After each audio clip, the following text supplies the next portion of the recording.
We are live. New hype with Arc Raiders, an extraction shooter for dad. Some bots. Almost. Damn. Look at that intonation was a bit off. Let's see if I can get it. New hype with Arc Raiders, an extraction shooter for dad. Buying some magic cards to remember the fun that he had. No new games this year, so time for Dyson Sphere, and an attempt at Silksong ends with a dad tier. Welcome to New Dad Gaming. Dyson Sphere tier. I enjoyed that. Yeah, it was great. That is pretty glad. Every now I make myself happy. I don't know what to tell you. I say we were gonna pair them all into a little book, right, and put that up for. Oh God. Right, and then people can buy. That'd be pretty cool. It would be. I'm just saying. Man, I'd love to have. Again, if for no other reason that I could have a copy and just have it on the mantle. Yeah. If you go to our shop, you can have Trevor and Jeff's haikus, some dad haikus that are not haikus. That's next year. We can do haikus next year.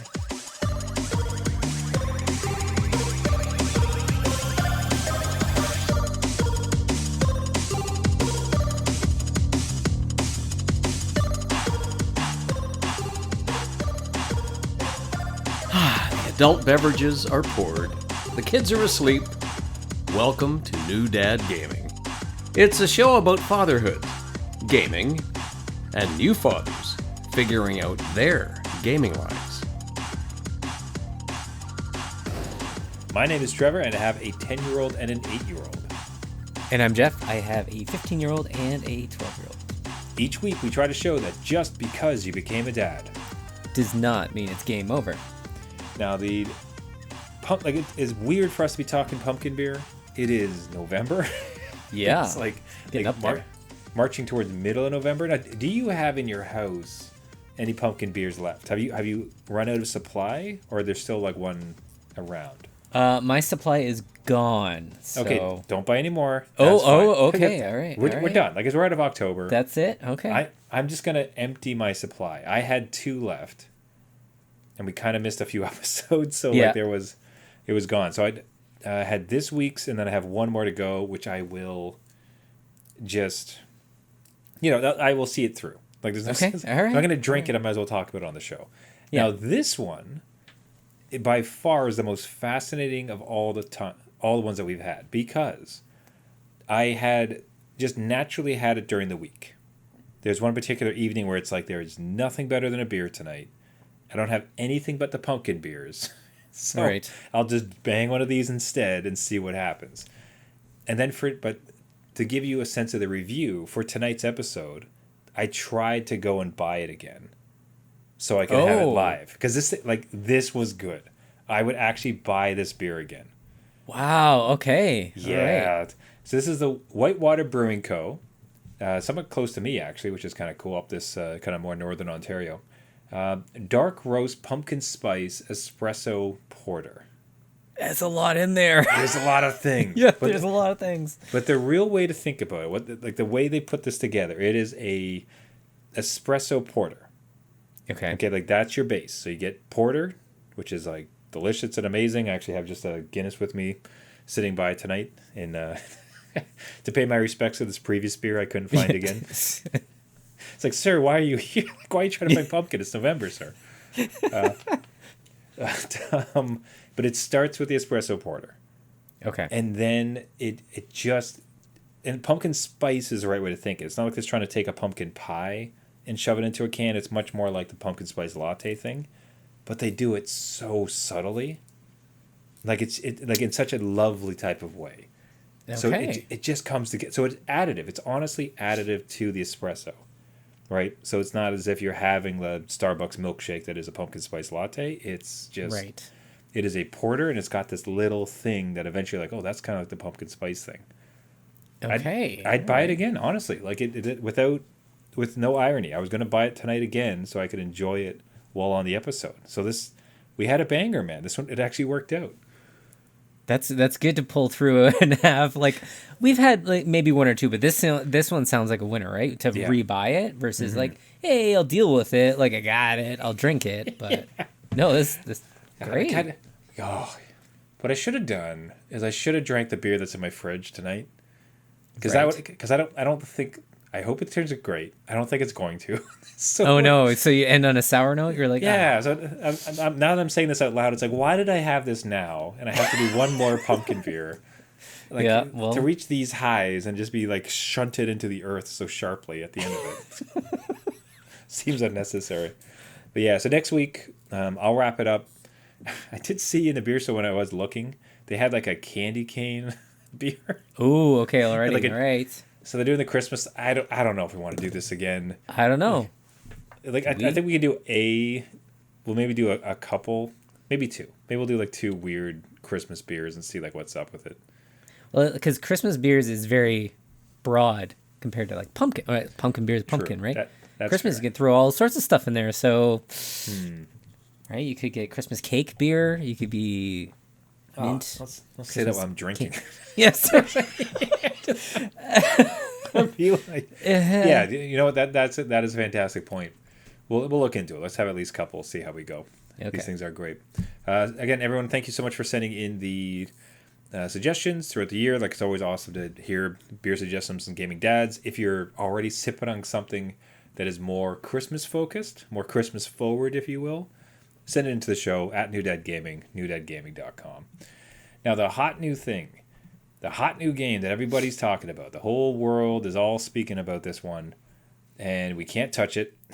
It's a new game. I hope we don't like it because it's a new game that we're not allowed to touch. Arc Raiders. Now, I will say what I was surprised about is like this started to... I was not aware that it was coming out. Honestly, like I didn't really hear about it. Right. It started to show up in my feed, but just... It almost... It did not match the hype that it was actually enjoying. Like it came across my feed, but it was sort of like, this is a game that launched. You know, just so the usual kind of thing. But there's a real scuttlebutt about it where like a bunch of people are really clamoring for it, like clamoring around it, saying like it is really just the next game. Like people are adoring this game. Like what has like pierced your own like consumption around games, around like what this Arc Raiders represents? Yeah, it did catch my eye. I think a few months ago, maybe in June, around E3. You know when E3 when it used to be. And one of the things that was released in the clip was like this like spider web robot thing, and you're like, you know, that looks kind of cool, whatever. But the depth of the world it had a guy like firing at it, but it was a long way away, right? And traditionally in any game, it's just like that bullet doesn't register for that amount or that distance, right? But it did. And it literally like jumped towards the player and like clambered through the hallway. And I'm like, oh, that's pretty neat because it's not a scripted event. And it like the enemy was like maneuverable and adaptable to the environment. So I'm like, okay, I'll keep this kind of on the radar. And then I saw it release, and much like yourself, just a lot on the feed with everybody kind of picking this one up. We can get into it a little bit later, but I did hesitate because of the use of AI in it. Yeah, which, and that was news to me. We had that in the pre-show, so I want to hear about that. I will cover like the good part of it first, and like I would like to cover that legitimately. So it's Fallout-like in the sense that like there's been this terrible surface event. I think this one, it's like AI has like taken over the world and bots, like evil robots type of thing. So everybody's gone to the ground. You are an Arc Raider, people who go up top to extract different minerals as part of a rebellion against it. So Terminator / Fallout, like all the usual. Like this is the scope, and it's extraction shooter, a la Helldivers too, almost in the sense that there's like missions and there's like degrees of missions and difficulties. You can go out and get it. So all fine. So as best I had heard, the core of it's good, fun gunplay, really interesting, difficult bots that you have to fight. Like they apparently like learn really well. Missions are interesting. Environment's awesome. Gunplay is like really tight. Yeah. So it hits all the note. The thing that I consistently saw, I'd be curious if you saw the same thing, was that what's interesting, it's a PvPvE. So you go out and you're doing these missions, and everybody else is too, but there is no stopping one another. You just kill each other.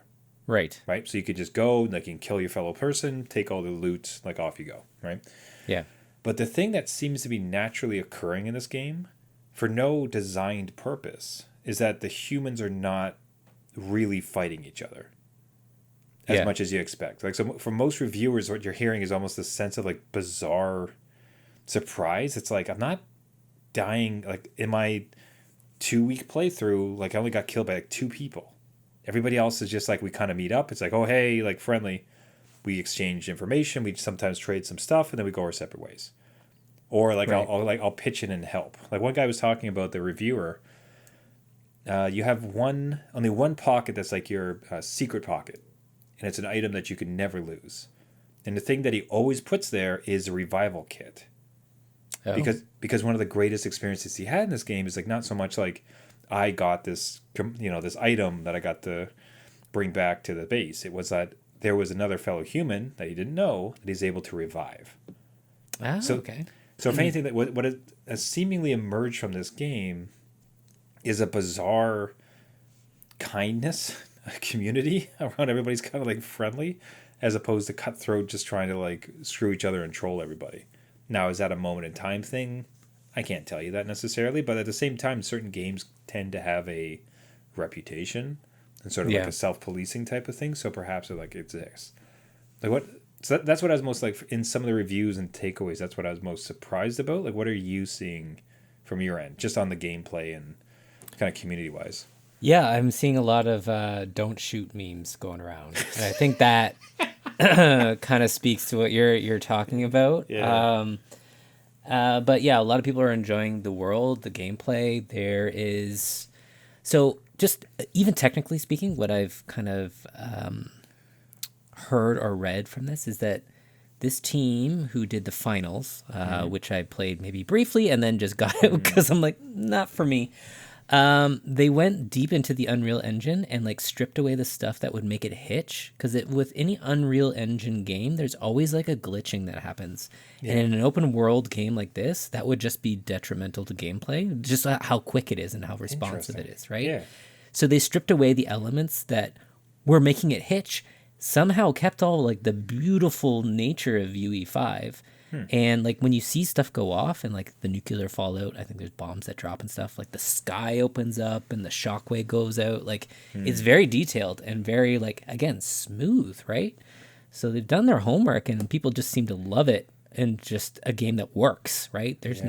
I haven't seen too many like bugs, like game breaking bugs. Like, there's server problems because there's so many people playing it, but that's to be expected. But yeah, everyone seems to kind of love jumping in and fighting the robots together, which is what you want in an apocalypse. Like that kind of gives a glimmer of hope. That's great. Yeah. All the humans banding together. You like to see it. Yeah. We're going to be okay. It's great. It's funny though. It's just like in this year of no games. The thing about this game, like it feels like it would. Well, I'm curious about it because Helldivers 2. I'm very happy I own that. I think as far as like my repertoire of games, I think it's criminally unplayed. Like I should put more hours into it because it's just visceral fun. Like I think everything's kind of funny, tongue in cheek, Starship Trooper nonsense. Like it's great, right? So in many ways, I kind of wish I played it more. So, but even here, like you still get that compulsion of like everybody else is like you're the old man in the window working, and you look out the window and everybody's just like playing and having a good time. You're like, oh, I wish I could play this. That's us. Yes. But I do wonder if that's helpful almost with our buying new games, because it's like, okay, if I got this, would I really play it? Like, is this going to be my, like every night I'm going to like, try to do a 30-minute mission before I go to sleep type of thing? Or would it just kind of sit on the shelf as I play another Hades 2 round? I don't know. Like, could you see yourself getting into something like this? I don't think so. Right? Like, if I realistically think if I would get it, you need dedicated time to play it, I think. Do you know what I mean? Like, I can't just pick this up if I'm on the couch and do this, because you do need to communicate with your team. Like, you maybe don't have to, but I think that's where the bread and butter of this is. Yeah.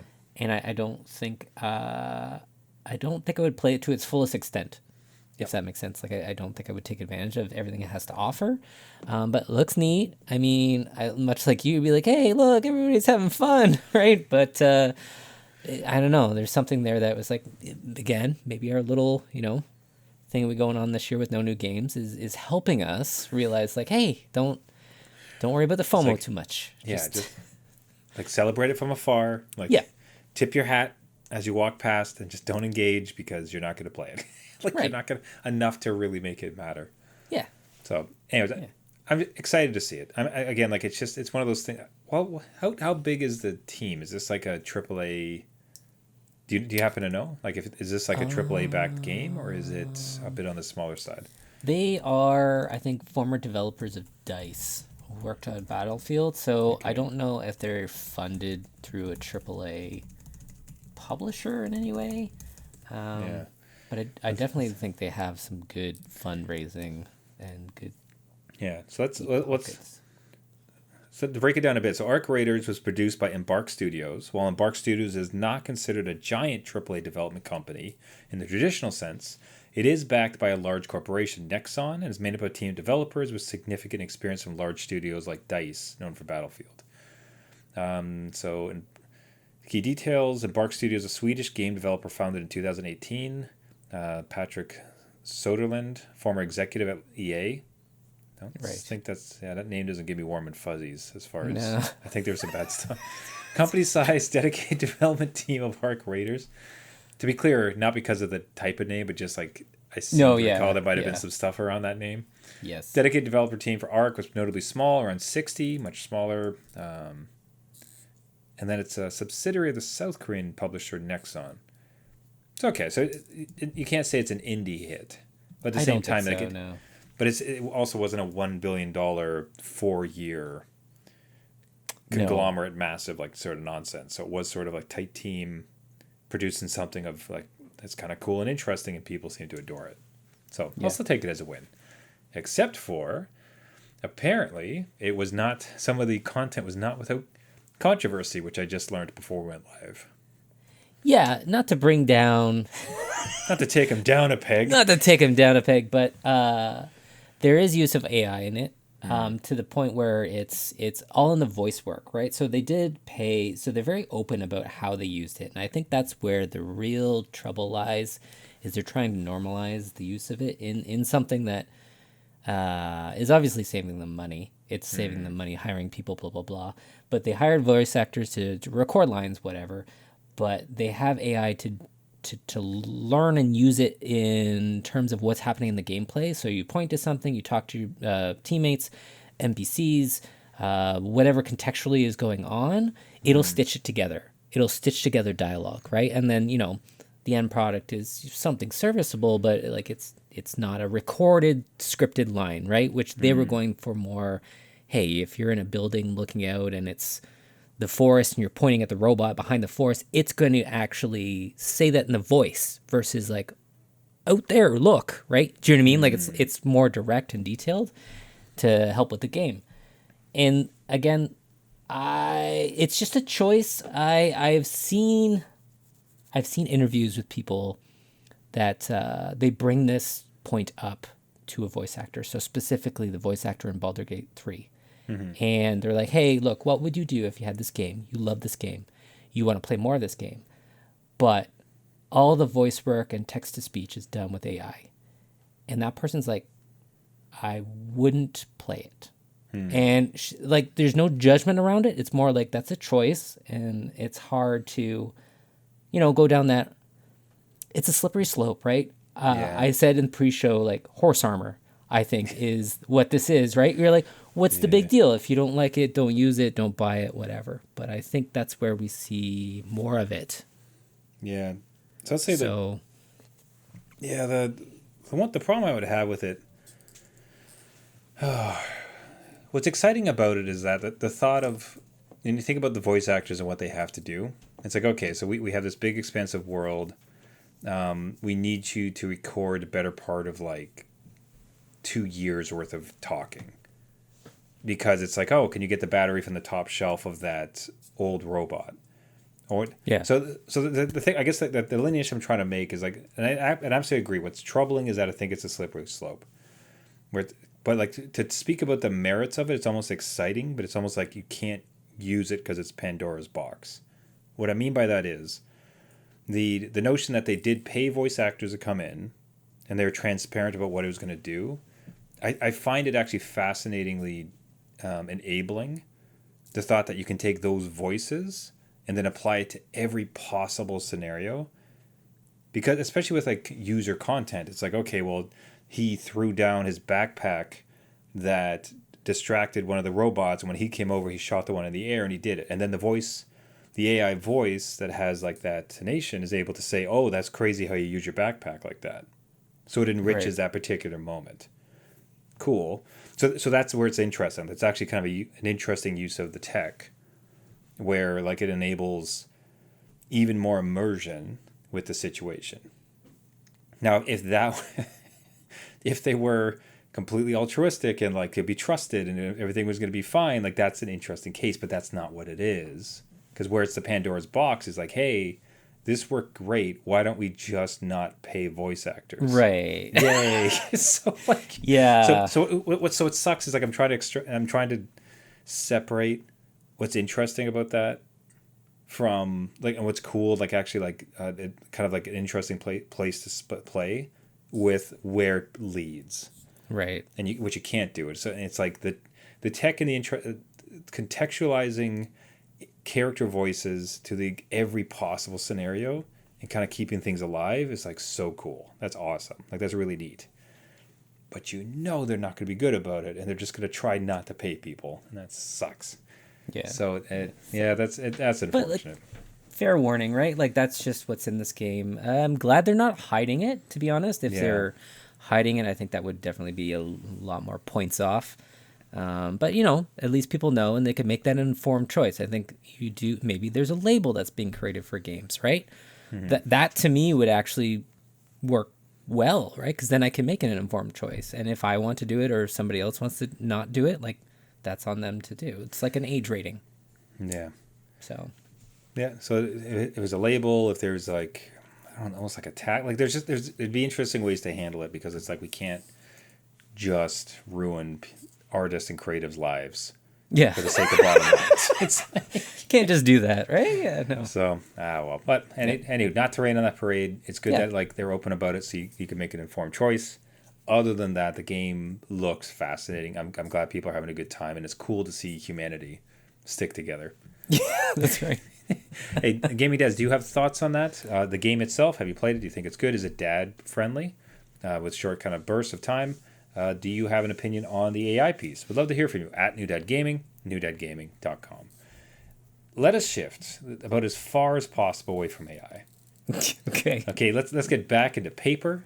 Let's get back into killing trees and smashing them and then printing them out and putting ink on it. Yep. And putting silly, nonsense monsters on each other, and we're going to like battle it out for no particular reason. Sounds good. Buddy, we're talking about Magic the Gathering. So it's like, whoa, we're going way back. All right. Yeah, what's happening? So here was my gamut. Here's my thought. So we'd started to play a bit more board games in the house, and I was surprised with some of the board games my kids can handle, as far as like rules and depths and things like that. Okay. It's like wow, you guys can actually handle this, and like competitively, like this is like interesting, right? So okay, it's like I really love Magic the Gathering, and like I wonder if it's something I could play with them. Okay. Now like I'd have to go and buy some packs, but the good thing with Magic is that like real like hardcore folks will buy crazy amounts of packs trying to get like very special cards, and there's so much of it that they just throw away, right? So those become incredibly cheap. You can just purchase all these like what people consider to be garbage cards, but if you're not trying to be competitive, it's just like, all right, I'll get these and have a good time. Yeah. And then I'd learned so that in Magic there's kind of like a game mode called Draft. So Draft is you go either with like a bunch of buddies, or you go to like a store, you show up and you pay entrance. And what that does is like what they'll do is like, okay, this table, U4, whatever the number is, here are like, you get like 20 packs of new cards. We're going to open up the first one, we're going to lay them out, and then one at a time, randomly, you're going to choose which card you want. And over the course of those new packs, you try to cobble together a deck that then you compete against each other. So it's called like draft play. So you show up without a deck, any cards, you buy in, that buys a bunch of card packs that everybody gets to draw from, and then like you're picking one card at a time, trying to put together a deck. Now that sucks from a dad's standpoint. It's like that's just constant money. I don't have time. Not to mention I don't know how to play Magic. I'm not good at it. I'd probably pick as like, oh, this land card looks good, and they're just like laughing their heads off. It's like, look at this idiot. So, but I'd always thought it's like, wouldn't it be cool if you could just do that, but with a card you already own? Right. And like, Okay. But it's totally a thing. It was absolutely a thing this whole time. So it's called like damn it, I had the word from it too. Draft box. Hold on. I think it's like Cube Draft. Let's check. I don't want to anger the Magic fans. No, you better get this right, otherwise it's not gonna happen. Yeah, it's gonna be weird. What is Magic the Gathering Cube Draft? I do like how this created an opportunity for you to go get more cards, though. You're like, hey, look. Yes. Okay. So that is it. So it is cube. So basically, so you put together like what can be as much if you're relatively good at it, you put together what could be a couple of decks, smash it into a box, and then that's what everyone drafts from, and you just like draw randomly, put it out. So off to eBay, which ended up being like the cheapest spot, and for like $20, got this like huge ass box of Magic cards. Yeah, just like random, right? And this is like castaways. Nobody wants them. They're just commons, like nothing really good. And it's like, cool. Okay, so I'm going to organize them into colors, and I'm going to try to like do this cube thing. It's so complicated, Jeff. Like I can't. The reason I used to play the app sometimes, and I stopped because I was completely lost all the time because I had no idea what anything was happening. Yeah. It's like, okay, well, I'm going to play this enhanced artifact that's going to give me 6 tokens that will expire on the 3rd turn, which also allows me to enter into a dungeon. If my dungeon crawler goes here, my 2/2 wing creature can then circumvent that. And just like, what are you talking about? Oh, geez. Okay, yeah. It's like I have a 1/1 goblin I'd like to punch your face with. And that's it. Like, I don't understand.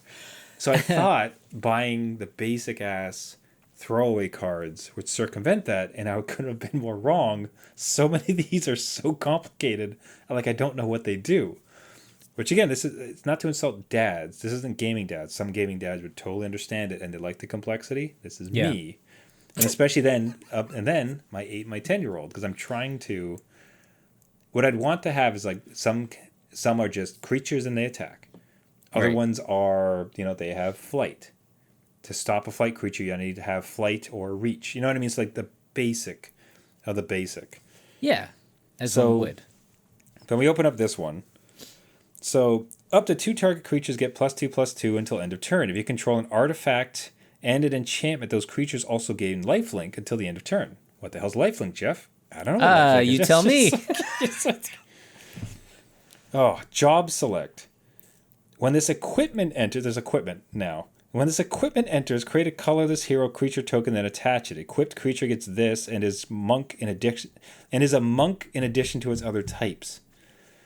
It's like, God, man, I just like I don't know what any of these things do.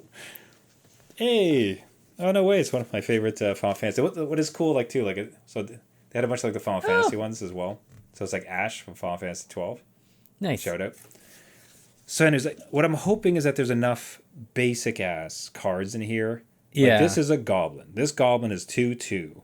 It punches things, and that's it. But like, man, so many of these are just so confusing. See, this is where I relate to my 15-year-old who picked up the One Piece game. It's not as intense as Magic, but it does have all those like attributes, and if it links with this, then it goes and does some other thing. And like he has all that down to a T, and I look at it and be like, where is the instruction manual? It's got to be like 17 chapters on how all this works, and I'm not in here to work more. See, I think my kids could handle this. I think so. Yeah. So this is a rabbit scout. It is a creature. Okay. Perfect. It's like whenever, but he has something. So he's a 3/2, but then he's got like he's got a bit of spice on top of him. Whenever another creature you control enters, this creature gets +1/+1 until end of turn. Okay. So that's like when you play a new creature, it gets +1/+1. Yeah, I can remember that. That's cool. Fine. Yeah. Like, great. Okay. Neat. We're on board. We're doing fine. Yeah. I want to find like anything else. Hold on. There'll be another one. Like job select. There's goddamn. Like, how are you supposed to remember that all ongoing, right? Even your opponent is probably supposed to remember what's going on, right? Just in case there's some cheating going on. I don't know. You have to, right? Because if you don't call them on it, just like stuff is going on. So it's like, it's the last one. This is like, I won't keep complaining. This is, and again, this is apparently Final Fantasy. I don't recognize the character at all. Oh, I don't know. Fish of some type. Anyways. Yeah. When this creature enters, you lose 1 life and create a treasure token. Whenever this creature attacks, you may sacrifice another creature or artifact. If you do, surveil 2. Now, treasure token, I don't know what a treasure token does. Yeah, what does it do? Do you have to acquire it? Like, how do you acquire it? Yeah, surveil, I know, like, you can look at their next couple cards, so you get to see, like, what they're going to be up to. Right. Man, but just, I'm browsing through, it's like, it might not work. Like, it's okay. just... So I've pulled out my booster pack that I got because I finally found it. Okay, what do you got? And I have like forest, basic land, right? Yeah. No. I'm just like leading that off. But then I would be like, oh, here is a summon, right? Mm-hmm. So can you use summons at any time? Like, I don't know. But this creature deals damage equal to the number of non-creature, non-land cards in your graveyard to target creature on opponent controls. What? Pardon? And then wizards, you get +1 and +0 until the end of the turn. When I looked at these, I'm not sure. I do have a rabbit scout. Was that the one you were looking at? I think it might have been. That'd been hilarious. Yeah, rabbit scout. Yeah. I got a rabbit scout. Yeah. Look at us going. See, like I could play the rabbit scout. I don't think I could summon anything. But if anything, when I'm trying to recreate, I'll say this, like the Final Fantasy thing, like it is really cool because that's like what's his name, the boss, like the clown guy. Oh yeah. I got Kefka's laugh in here. Yeah, the guys are crazy. What I'm trying to create is, like, I remember when we first. Oh, sorry, last one. I swear to God, but this is like just Cactar. Yeah, Cactar. Yeah, we're talking. Anyways, I'm trying to recreate it. I remember when, like, me and my buddy first got some cards, and we were just sitting in his living room that one afternoon, just putting down a couple cards, and like we're battling a little bit, and like going back and forth, and just the nonsense of it, the fun of it, like and with the way my kids have sort of glommed onto heroes and like video games and everything else like that, like they're kind of in the wheel space. So the thought of like, if we can do these sort of drafts, cobble together kind of silly little decks and just have a little bit of battles, it seemed like it could be a fun thing to do. Now, and notably, again, like this is like that this thing of cards was like $20, $30. Like it doesn't break the bank. Yeah. So I'll keep you posted. I don't know if it's going to work out. You're going to have some homework. That's all. You just need to go do some research, come back from the archives. I just imagine too, like they would, if they liked it, they could probably go so deep and then they'd be making fun of me for not being able to understand advanced strategy as opposed to just wanting to like bash some things into each other a little bit. Yeah. Yeah, and then that's where you come in. Well, back in my day. Oh my gosh. We had trample and we liked it. That was it. So I don't know, gaming dads, if you try to bring your kids into an old thing that you liked and are finding it a bit complicated to do so, reach out at New Dad Gaming, newdadgaming.com. Now, speaking of complications, the year of no games has granted you a bit of time to sink your teeth into what looks to be a horrifically complicated game, but one that you're digging. Yeah. Again, like you said, this is an automation game. So Dyson Sphere Program is a fully, like if you think Factorio or Satisfactory, that's this game where you're trying to set up a production line, right? Yeah. And you might be thinking like, oh, I could see that, that you figure out what mineral goes into this thing and it creates another mineral and whatever other element that you need. That's great on a 2-day space, but Dyson Sphere Program, you are literally doing it on planets, among multiple planets in a solar system, among multiple solar systems, in order to create a Dyson sphere, which is a big like ring-like structure around a star, and you need a lot of mass to create that ring. So it is beyond the scope of anything that I've played ever, but I've really sunk my teeth into it because I haven't had the urge to buy a new game, right? Like it's that opportunity is kind of like it's softly taken away, I think. And it kind of allowed me to really get into the nitty-gritty of this game. And it's still like early access. I've had this game for a number of years. I just haven't really jumped in. And man, I am locked in. I will talk to my wife at night and be like, honey, listen, I just set up an interstellar transit system to get, pure silicone down into my planet so I can make glass to fire it up into this Dyson Sphere. And she's like, thank you. Please stop. You're like, no. Let me reiterate that. Pure silicon. I'm just saying. You're not getting it. Like, I need you to... you're not hearing me here. That took a lot. But anyway, this has eaten up my life.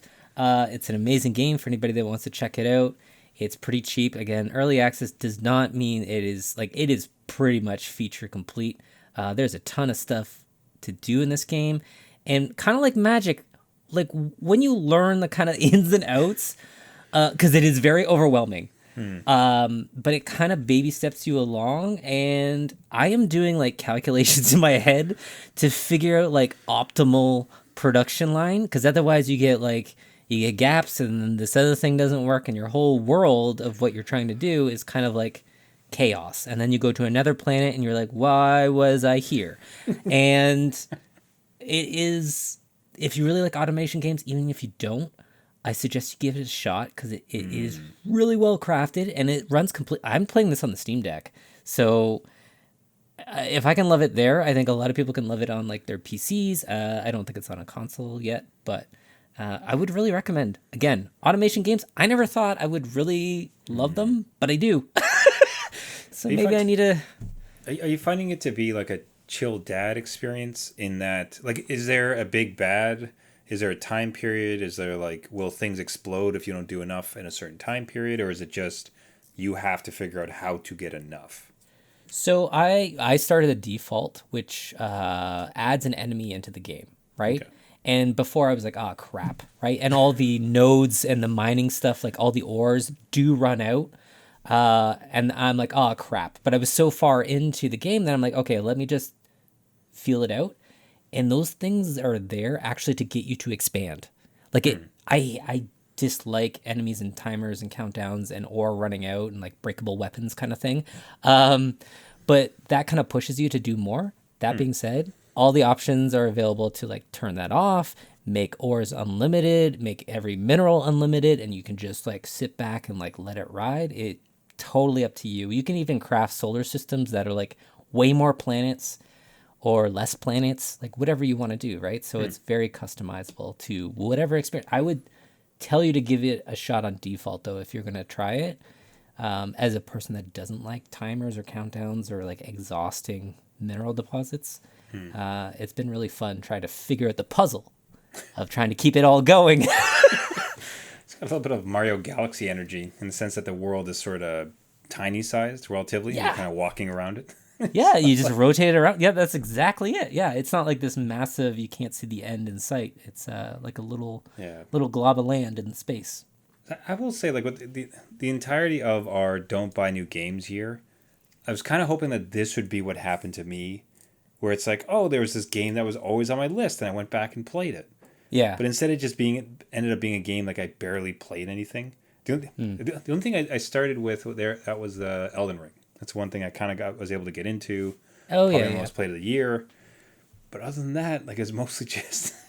You had Hades 2. You had Hades 2 there. Like, it was... I know, but now, at the end of it. So, I think the entire year was basically Spider-Man, Elden Ring, and now Hades. And it's like... So there was no beautiful hidden gem that was just sitting in that list that I finally conquered. And it's so... I'm super glad to hear that this is, scratch your itch, and normally would have been something that you didn't spend time on because you had new stuff coming in. Exactly, and that's just it. I would maybe be, a couple hours in and be like, all right, on to the newest game. Let me go back into Kingdom Come Deliverance 2. Let's...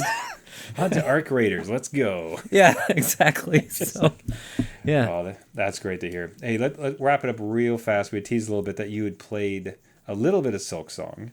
At the request of your kid, which is we're not going to count that against the new games thing by any means. But Yeah. what was your experience with Silksong? Easy? I am so bad at this game, and my 15-year-old was kind of disappointed in what I was doing. Just like, hey, Dad, go down this like path or whatever, and then I ended up dying, and I hadn't saved yet because the saves are so far apart. And he's like, "Okay, go again." And I'm like, "No, that's the gaming session for tonight. That was a good 25 minutes.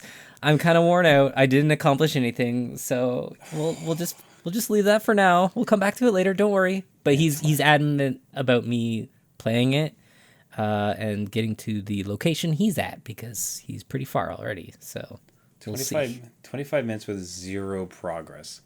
Yeah, Like wasted progress in the sense that you don't even get to use it again. I don't because it's kind of like Elden Ring. You have to go back for your things that you dropped. So like all your money is down by your corpse. So if I die, like it's gone. Oh well. Yeah. Anyway, I have zero interest in playing this. I'm glad people like it. I don't. I'm not going to. Just like, oh, thank you. I don't. Yeah, maybe mod it. I don't know. We'll Even see. then, I don't know. Maybe if it's like infinite life, infinite health. Yeah. It might be kind of interesting just to putz around in, but Right. we'll see. Not on top of my list for the new game once our year is done. Hey, everybody, thank you so much for listening. This has been New Dad Gaming. If you like the show, you can find us on all the major podcast networks. Look us up on iTunes, Spotify, Google Play, Caster, anywhere where you get your podcasts. Search for New Dad Gaming. If you do find us on there, things that really do help with the show, and Jeff and I would be eternally grateful, is if you would go ahead and like it, subscribe to it, rate it, leave a comment. All these actions just really helps us in the algorithms, get us out to as many gaming dads as possible. We can build up a posse of old school Magic the Gathering players where there's like very few things you're allowed to do. Yeah. Keep it wholesome, keep it basic, see where it gets to. So all this, if you have any questions about the show, if you have your own thoughts, if you have your story, if you like Magic, if you're into Dyson's Sphere Program, if you've been joining us on the No New Games this year, anything of the above, one of the greatest parts about this show is talking with other gaming dads. Reach out to us at New Dad Gaming, newdadgaming.com. We can feature a story on air or just otherwise have a conversation, which we often do with our listeners. So please reach out. We'd love to hear from you. Everybody, thank you again so much for listening. Until next week, my name is Trevor, and I have a 10-year-old and an 8-year-old. And I'm Jeff. I have a 15-year-old, a 12-year-old, and a card that says Magic Damper. Target creature you get control is +1/+1, gains hexproof until the end of the turn. Untap. Oh man, it's just like exhausting. Look at the top 4 cards of your library. Put one of them in your hand and the rest into your graveyard. Flashback. You may cast this card from your graveyard for its flashback cost, then exile it. Cool. Just like This is why I think the app or any sort of digital version of this might be helpful. It might help train. not really, just like because No? because it just things fly around like nonsense. Like things are just happening, and you're like, am I playing or am I just a spectator? Did I do good? It's very pretty. Yeah. Oh, thanks everybody. Just remember, just because you became a dad Does not mean it's game over.